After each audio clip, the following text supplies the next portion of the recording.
Hey guys, how's it going? My name is Adam. Today I'm going to show you how to link EA account to Twitch account. So first of all, just go ahead to the official EA Sports website, and then afterwards log in or sign up with your account. You have multiple options to sign up or sign in from. You can use your Apple, Google, Facebook, whatever it might be. Just go ahead and log in, and as you can see right here, this is my interface of the app. Click on your avatar icon at the top and click the account settings right here. You're gonna see it, right?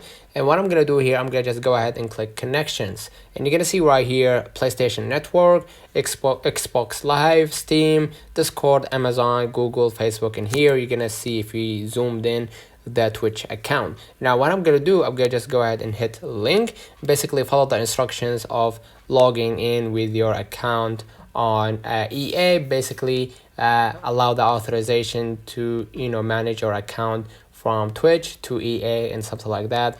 Basically that's it. Let me know in the comments if this video helped you. Don't forget to like and subscribe. Thank you for watching.